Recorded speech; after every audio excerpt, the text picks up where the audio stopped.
నమస్తే ఫ్రెండ్స్, నేను మీ మంజుల. ఈ వీడియోలో నేను కొత్తిమీర టమాటా రోటి పచ్చడి చేయడం చూపిస్తాను.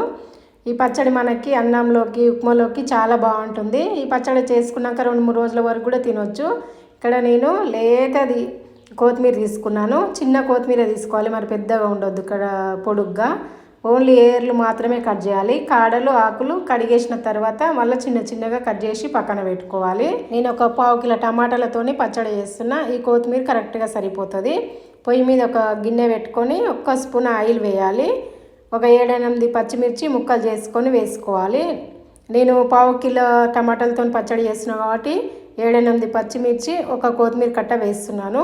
మీరు 1/2 కేజీ అట్లా వేసుకుంటే 2 కట్టలు వేసుకోండి. పచ్చిమిర్చి కూడా ఒక 15 వరకు వేసుకుంటే కరెక్ట్గా సరిపోతుంది. కానీ పచ్చిమిర్చి ఒక్కొక్కటి కారం ఉంటుంది, ఒక్కొక్కటి ఉండట్లేదు, చూసి వేసుకోండి. ఈ పచ్చిమిర్చి వేగిన తర్వాత పక్కకు తీసుకొని ఇందులోనే కొత్తిమీర కట్ చేసి వేసుకోవాలి.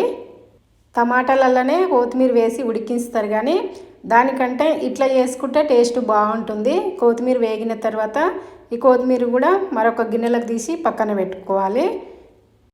ఇందులోనే 1 స్పూన్ ఆయిల్ వేసి టమాటా ముక్కలు వేసేసుకోవాలి. టమాటాలు తొందరగా ఉడకాలంటే కొంచెం ఉప్పు వేసుకోవాలి. మొత్తం కలిపేసేయాలి. మంట మీడియంలో పెట్టి ఉడికించుకోవాలి. మంట పెద్దగా పెడితే మాడిపోతుంది. మూత పెట్టి ఒక 2 నిమిషాలు ఉడికిస్తే మెత్తగా అయిపోతుంది. 2 నిమిషాల తర్వాత టమాటా ఉడికింది కదా, ఇప్పుడు దీంట్లోకి కొంచెం చింతపండు పడని వాళ్ళు వేయకుండా బాగుంటుంది పచ్చడి. కొంచెం పసుపు వేసేసి కలిపేసి టమాటా ఇట్లా రసంలాగా ఉండాలి, మొత్తం గట్టిగా కావద్దు. ఇట్లా ఉంటే సరిపోతుంది. ఇప్పుడు స్టవ్ ఆపేసేయాలి. రోట్లో దంచుకున్న వాళ్ళు వేడిగానే దంచుకోవచ్చు. మిక్సీలో వేసుకున్న వాళ్ళైతే చల్లగైనాక దంచుకోవాలి. పచ్చిమిర్చి, ఎల్లిపాయలు, 1/2 టీ స్పూన్ జీలకర్ర, కొంచెం ఉప్పు వేసేసి ఫస్ట్ ఇవి మెత్తగా దంచుకోవాలి. సేమ్ ఇట్లనే మిక్సీలో కూడా వేసుకోవచ్చు. ఫస్ట్ ఇవన్నీ వేసి దంచిన తర్వాత ఇవి మెత్తగా అయినాక టమాటాలు వేసుకోవాలి. నేను వేడివే వేస్తున్నాను, రోట్లో దంచుతున్నా కాబట్టి. టమాటాలు, కొత్తిమీర కూడా వేసేసి నూరేసేయాలి. నూరిన తర్వాత కావాలంటే మళ్ళీ పోపు కూడా పెట్టుకోవచ్చు. నేనైతే పోపు పెట్టాను, మేము ఇట్లనే తింటాము. తినేటప్పుడు కొంచెం నెయ్యి వేసుకొని తింటే బాగుంటుంది. కావాలి పోపు అనుకుంటే మీరు పోపు కూడా పెట్టేసుకోవచ్చు.